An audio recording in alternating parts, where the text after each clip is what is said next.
just loading. Once this loads, I will admit the participants.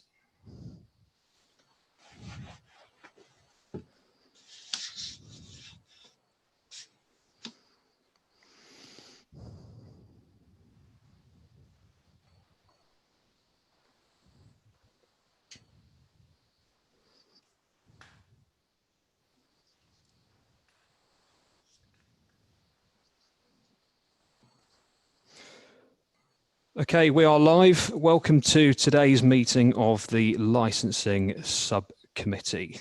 All participants have been admitted. I would now like to invite nominations for a chairman of this meeting. Could I have a proposer for a chairman, please? Yeah, I propose Councillor Addison. And I will second that. Thank you very much. I therefore declare that Councillor Addison will chair this meeting of the Licensing Subcommittee. Just before I move to the chairman, I just need to announce that following the meeting of Licensing Subcommittee today, the decision of the subcommittee will be communicated to all parties in writing within 5 working days.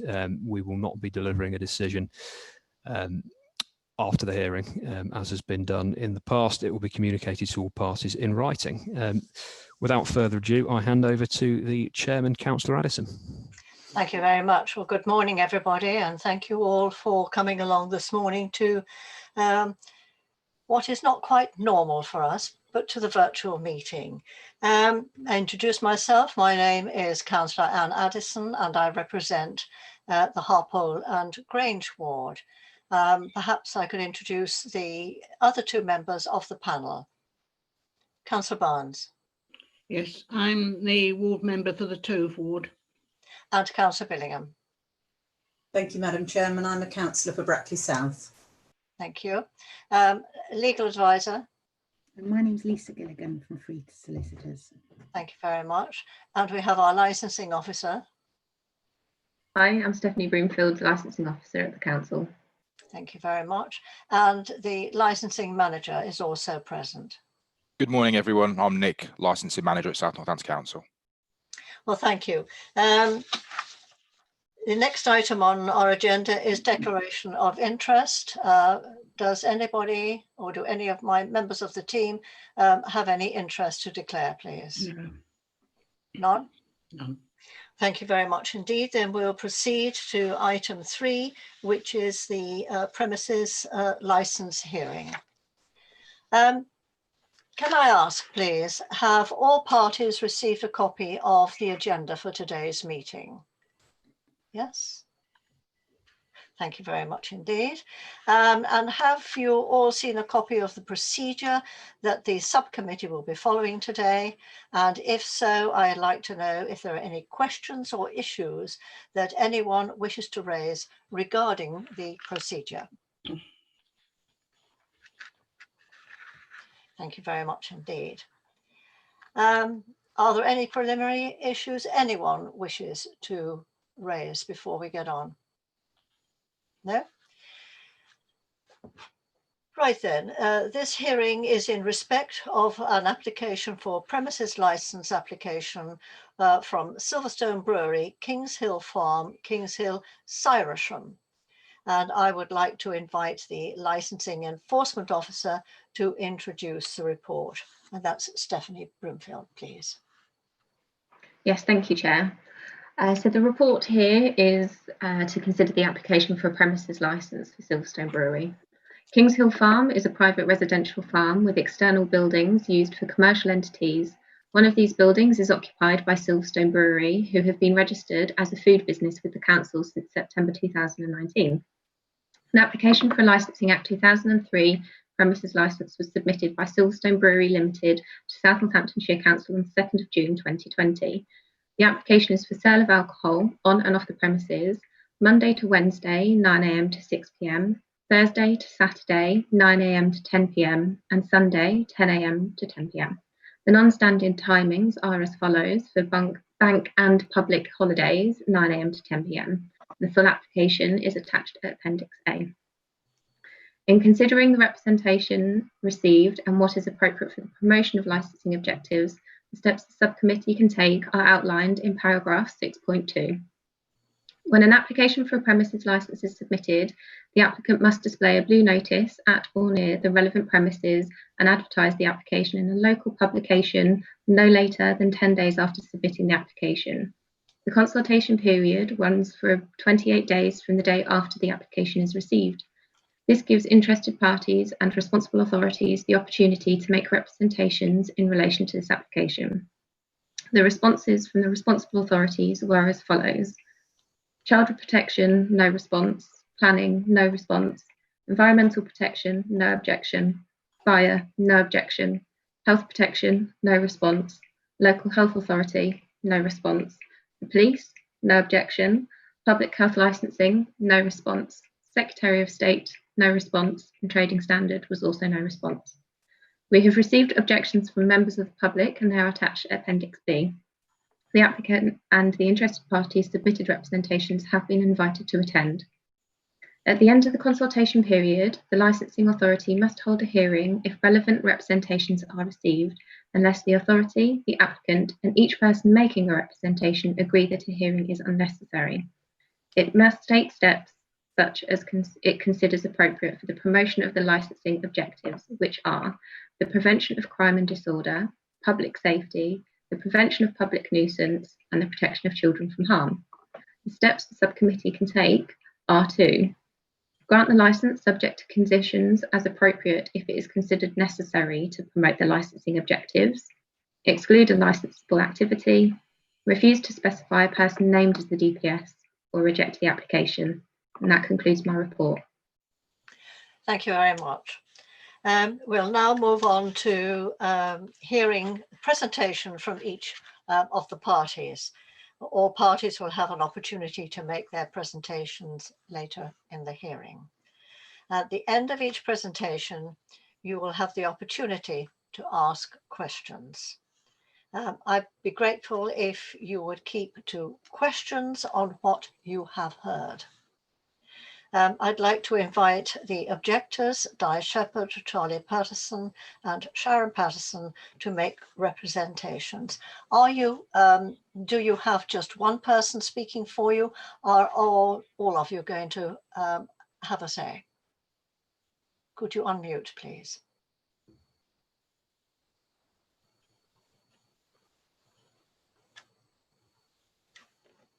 Hang on. This is Di Shepherd here. Well, I like to represent myself, so I don't know if Charlie and Sharon want to talk as well. Well, hopefully they're going to be able to unmute. Tap the screen, Charlie. Madam Chairman, sorry to interject, but if it's helpful to Mr. and Mrs. Patterson, if you press the space bar, that does temporarily unmute you. Right. Just a point of order, Chair, if I could, through you. Yes, please. Just to ensure that we are sticking to the protocols, each party will have an allocated 5-minute slot to address the subcommittee.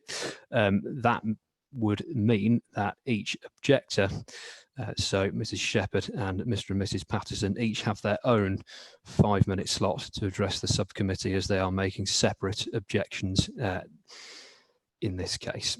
Thank you very much. That concludes my point of order. Right. Mr. and Mrs. Patterson, do we have you on sound? Yes, sorry, it's working now, hopefully. Good, thank you very much. Shall we call on Di Shepherd? To do video? Please. Right, I'll do video. Hang on then. Start video. Okay. Morning. Right, there's a few of the things that we've already mentioned in the objection letters that we've sent. The child protection is possibly the main one, with children in the yard, living in cottages in the yard. I've got my grandchildren about here as well. We're concerned about the planning permission, obviously, and the fact that it's weekends and bank holidays till 10 o'clock at night in a place where we live. I live I paced it this morning, 25 paces away from the window of what would be part of the bar. There is no There's nothing, there's no toilets, there's no amenities there, and no parking. And if anybody comes up and parks up in the yard, and I'm afraid they'll be blocking other residents and other tenants' road into their businesses. So these are all the objections I've got. The others I'm not allowed to touch on. So Patterson's, if I hand over to you, this is part of our 5 minutes. Thank you very much. Mr. and Mrs. Patterson. Yeah, so very similar to Mrs. Shepherd. We are concerned about the increase of volume of traffic. And obviously there isn't any on-site parking, as you've said. So then does that mean people will be walking up and down the drive? And especially when it gets darker and people aren't expecting to see people on a driveway, because it's a single track driveway. There's that. We're also concerned about the blocking of the stables and the fact that on a weekend people will come and be with their horses all day. They'll have them outside their stables, and that's directly opposite, maybe not even 100 yards, less than that, a lot less than that. They'll have their horses out, and if people are drinking, and whether they'll wander into that space or not, there's still the increased noise that there may be. And also, I don't know if people have overindulged at all, and there's obviously an awareness of horses and how you should act around them, and also people ride out from there, so they're going to be directly going past, maybe in the way of people drinking at the brewery. If they're not staying in a certain area, there's a risk of that. Also, the increased noise and commotion on what is usually a quiet and tranquil farm. Obviously people do work, and they do work out at unusual hours as well, but that's usually just for like a selected period, not the whole year through. And so obviously to have people there at 10 o'clock at night, and also after, because even if you serve the last drink at 10 o'clock at night, people aren't just going to move away straight away in reality. So that concerns us. Also, toilet facilities. I don't know if you have toilet facilities there, but if you don't, then where are people going to go? Even if you've had a pint, that's a risk, isn't it, that people are going to need that? So is there something to that can help with that? And our most important objection is the protection of harm of children from harm, which is our children. They play in our boundary, but we don't have high fences. We don't have a high gate that people can't get over because we haven't needed to. And obviously if people are going to be around until 10 o'clock at night, we also don't live in a street where there's lots of houses. We're in a secluded area, a lot like the farmhouse. And so we feel that that's a risk for people that have not found their way back down the track, but are maybe walking around because it's not like a special area, it's all open because it hasn't needed to be sectioned off before. That's it. Thank you very much. Can I just add there that there are no street lights? We live up a third of a mile drive off the A43 down the lay-by, and there are no lights. So again, that's a problem, people wandering about late at night. Thank you very much indeed. I'm now going to ask if there are any questions from the licensing officer. Do you have any questions? No questions, thank you, Chair. Thank you very much. Are there any questions from the applicant? Would you like to unmute, Mr. Coleman?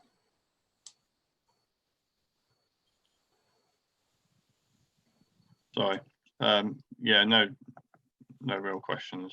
No questions, thank you. Any questions from the subcommittee members, please? Councillor Barnes or Councillor Billingham, any questions you'd like to ask? No, thank you, Madam Chairman. Thank you. Right, thank you very much. I'd now then no questions at all. I would like to invite the premises licence applicant, Mr. Tim Coleman. Would you like to make your representation, please, Mr. Coleman? Yeah, so I'm making this application. Well, first of all, the primary purpose of the premises always has been to be of a brewery. The provision of alcohol and entertainment is something that I see as an ancillary function, but it is something that sort of plays an essential role in the promotion of the brewery and the customer experience. I don't intend to host any activity that isn't, sort of compatible with that aim, basically. And I don't intend to carry out anything that's likely to negatively impact the surrounding area or my neighbours. That's not the intention. fundamentally, what I'm looking to try and do is have the ability to sell beer through bottles, cans to people to take away. There's a sort of people who just turn up and expect to buy beer. I'd also like to hold brewery tours, which would involve people touring the brewery and sampling the beers on site whilst they're there. As I'm talking through the process and how it all works, it's nice for them to be able to sort of taste the final product at the same time. And I'd also like to hold occasional open days, the intention would be sort of a family-friendly, inclusive environment where people can come and, I'll open up the brewery for a day here and there, where again people can sort of sit around and enjoy a couple of beers together, and just have a nice afternoon basically. Fundamentally as well at the moment, because of the sort of coronavirus situation, my trade business has been significantly impacted, and therefore sort of direct to consumer sales are becoming very, very important at this time, and it's almost essential really for the continued sustainability of the business that I get this license granted, not just to safeguard the business but also my employees' jobs basically, because without it there is a risk that, well, it's inevitable that I may struggle to keep the business going. So that's where I'm at, and that's what I've got to say at the moment. Thank you very much. Are there any questions from the licensing officer? No questions, thank you, Chair. Very much. From the objectors, from Mr. and Mrs. Patterson, from Di Shepherd, any questions? No, none. So, yes, if I may, Madam Chair, thank you, Tim, Mr. Coleman, for explaining that to us.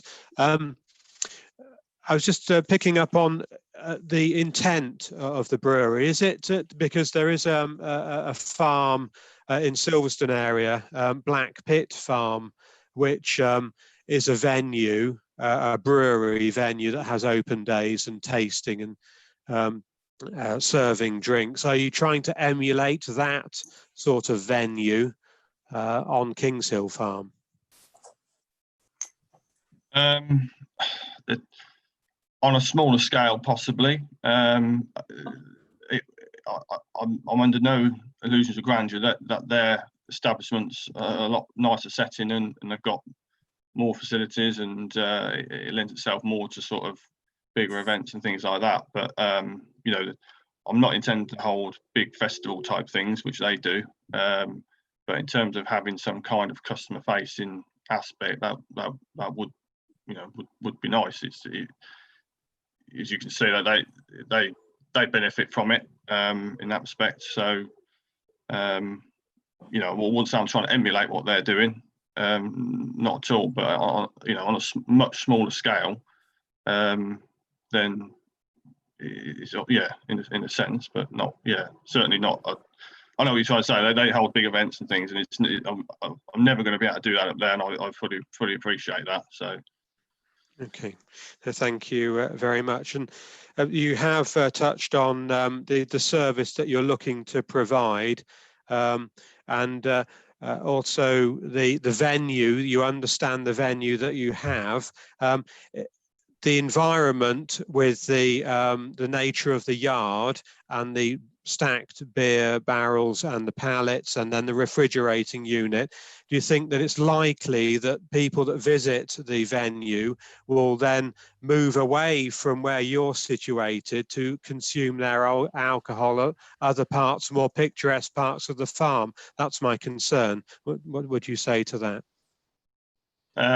Well, what I'd say to that is there are conditions within the license that the police have imposed that would prevent me from doing that. So if people were to do that, well, basically I wouldn't be allowed to let them do it, and if I did, I'll be in breach of the conditions. So there'll be measures in place to stop people from just wandering around and going where they like. Anything that I would be, well, people who are going to be turning up to buy beer to take away won't be doing that.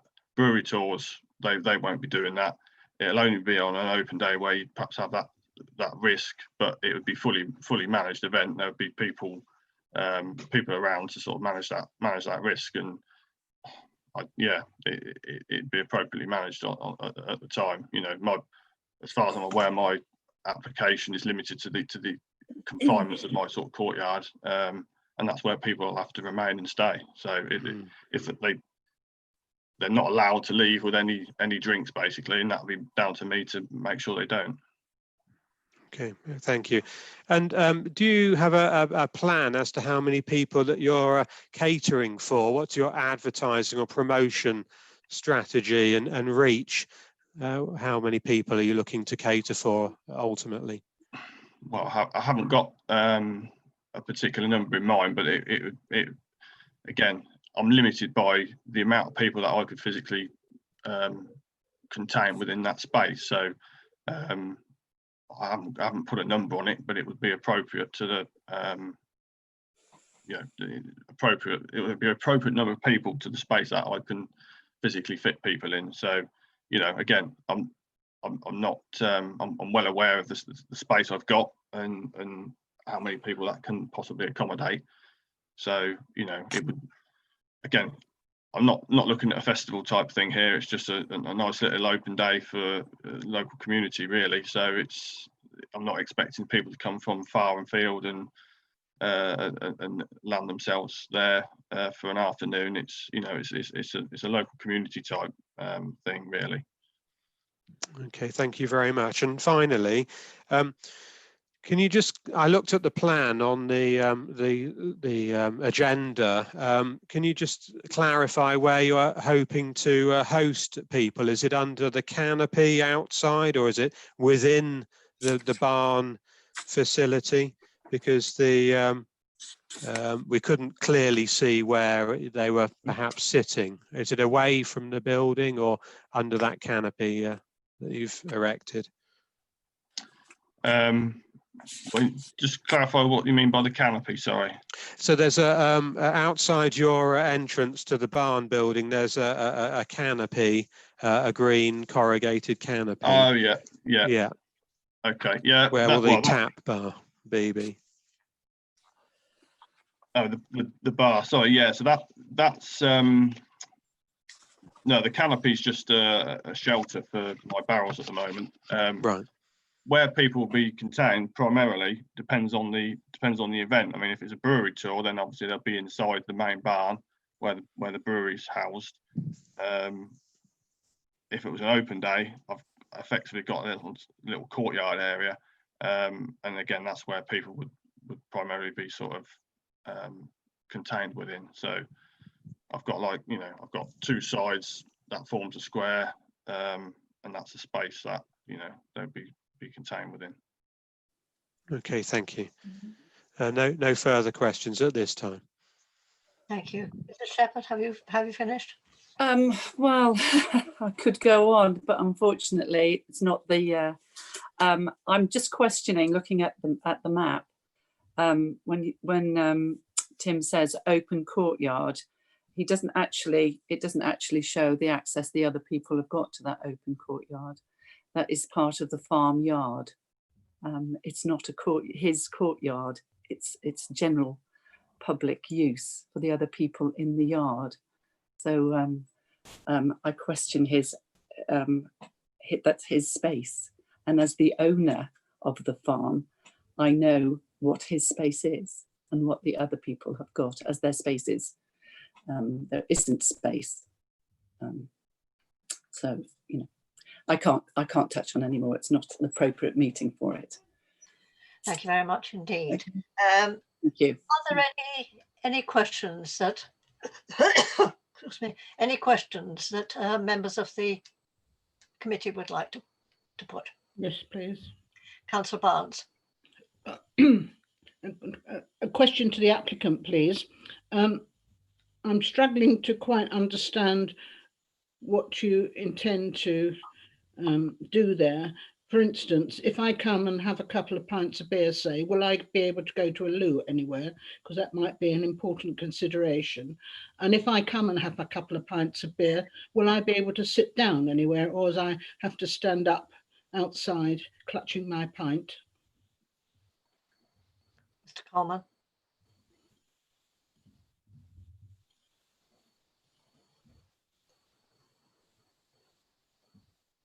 Sorry, I muted myself. Yeah, again, it depends on what the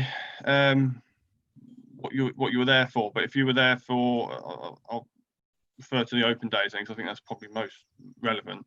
There's an on-site toilet Portaloo type company, a hire company on site.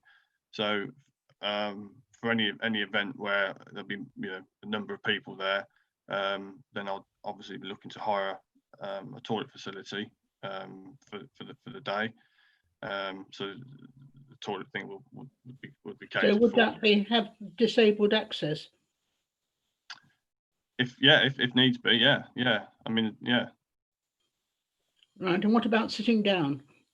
Sitting down, again, I haven't got to the point yet, but I was planning on having a couple of benches, outside or inside. I've got like a storeroom or the office that there'd be means to be able to sit down in if you needed to. But again, for like an open day, it wouldn't necessarily have people standing around. Put a couple of sort of benches and tables out for people to. Thank you. And my last question is, how many employees do you have? As well as myself, there's one other full-time member of staff. Right. Thank you. Thank you, Chairman. Councillor Billingham, is there anything you'd like to ask? Thank you, Madam Chairman. Just to clarify, Mr. Coleman in his presentation mentioned providing entertainment, and I wondered if you could clarify what you meant by entertainment, please.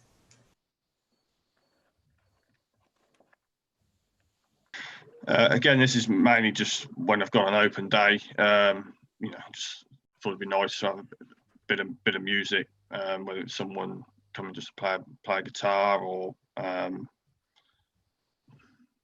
even a bit of background music on the radio or something like that. Basically, I'm not going to erect a stage and have a big heavy metal band or anything. It's just, again, just something to create a bit of ambience, really.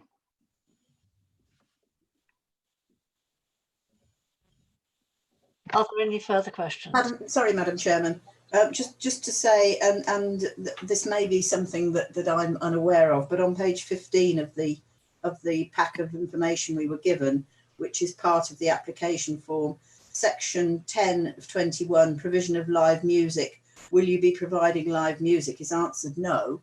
And section 11, provision of recorded music. Will you be providing recorded music? Has been answered no. So I'm a little confused here as to whether there is an intention to have music on the site or not. Those two questions related to regulated entertainment, and I mean, I'll stand corrected if I've interpreted it wrong, but I don't think you need to have a license, or it's unregulated if the music's before 11 o'clock in the evening, or it's regulated if it's after 11 o'clock, if that makes sense. So the way the form read to me when I read the guidance notes, it said you didn't need to answer yes to those questions if they weren't regulated, and to my knowledge. Can we clarify that with the licensing manager, please? Yeah, Nick. Unmute. Hello, can you hear me now? Good. I'll get there, get this sussed eventually. Yeah, just to confirm, Tim is right. The form is not helpful, but he's right in his statement that live music and recorded music between 8 AM and 11 PM are not regulated, so he doesn't have to apply for it. And it would mean that if he did choose to put it on, again, he wouldn't need any permission for that if it was between 8 and 11 PM. In fact, even without an alcohol license, he could have live and recorded music at that premises between 8 and 11 PM without any permissions. Thank you for the clarification.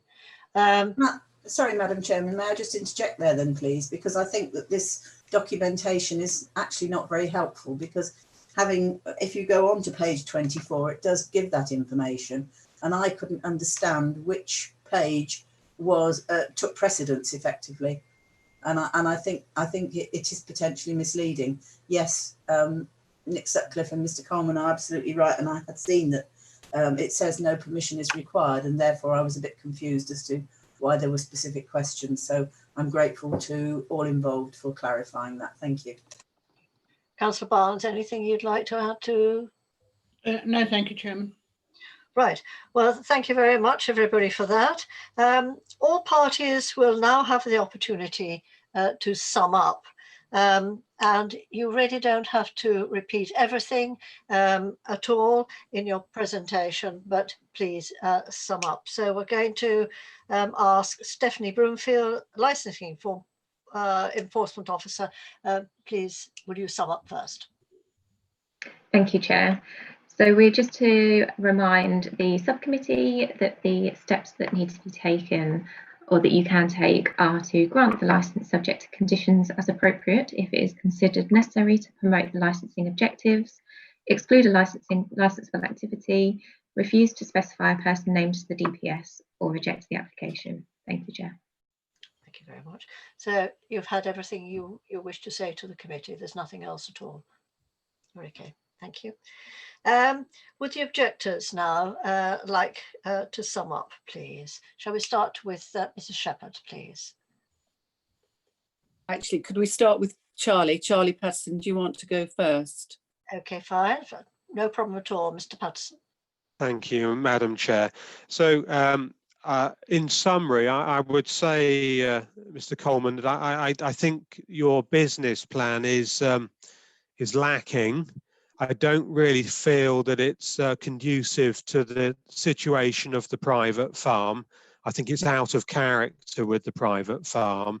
I think you're limited in your space where you operate. I think the numbers of peoples that you invite to the farm might completely outnumber your facility, and potentially with overspill and complete congestion with ill-parked cars and vehicles and taxi movements late into the evening because people are you encouraging drink driving, etc. And the safety of my children, I think, is absolutely paramount to me, with unchecked members of the public roaming freely around the farm. We're a peaceful rural setting with animals and livestock around us, so entertainment and live music, for example, is not conducive to stabling and livery. The facilities are wholly inadequate. Invasion of privacy, because you are right in the hub of the farm, is of utmost concern to us. So I think the production of beer and the selling of beer, as in distributing it via transport and courier, is fine, but open days and an open bar is not fitting to the farm, which I'm very proud to live on, and I've lived on for many years, and it's a beautiful spot which Mrs. Shepherd is only looking to enhance and not congest or be detrimental to the environment. Thank you, Madam Chair. Thank you. Mrs. Shepherd. Right, yes. Can I just say that I totally agree with everything that that Charlie has said. The production of beer at the brewery, as it's gone on, the brewery started here.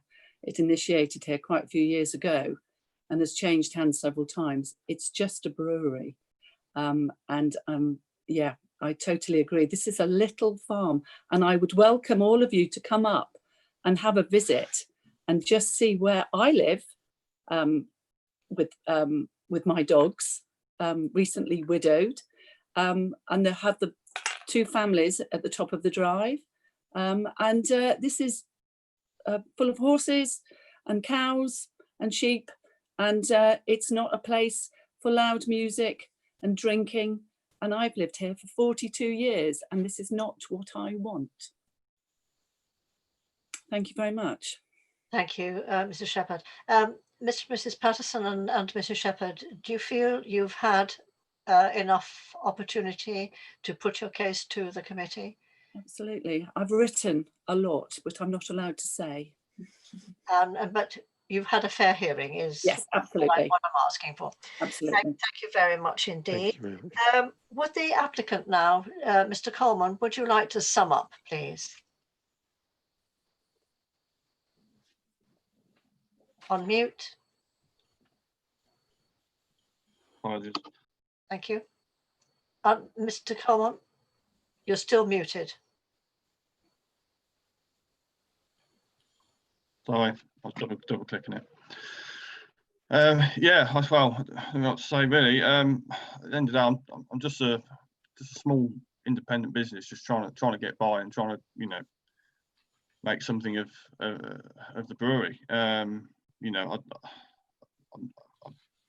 I've listened to some of the concerns. You know, some valid, some perhaps not, but you know, I don't hear anything which I can't resolve specifically, or would lead me to think that anything that I intend to do would be of you know, negative to the area. You know, I just want to be able to sell my beer to people, create a nice sort of environment for people. You know, I had hopes that what I'm planning to do would be of a benefit to the site, and it, you know, people who live there could come and enjoy these things that I was looking to do as well. You know, and take benefit from it. You know, fundamentally where I'm sitting at the moment, you know, this is quite critical for me to get the license, because without it, I do fear for the longevity of the business, really, particularly in the short term.